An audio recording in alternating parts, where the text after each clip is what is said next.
Hi guys, sa ating kalabasa, nakalimutan ko na maglagay ng sugar. So ngayon ilalagay natin dito. So tansyahin lang natin. Itong ating kalabasa ay 1 kilo and 800 grams. So ngayon, tansyahin lang natin. Huwag natin ubusin yung ating sugar guys.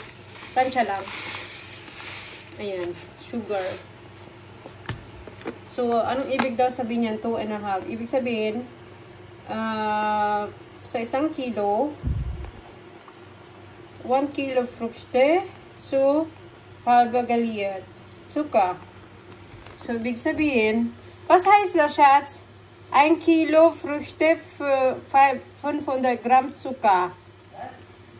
1 Kilo Früchte zu 500 Gramm Galierzucker. Ja.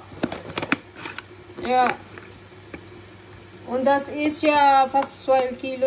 So, bali, ilang kilo ba to? So, sa 500 gram, sobrang asa 1 kilo guys. Ngayon, ubos na natin. Kasi 2 kilos siya.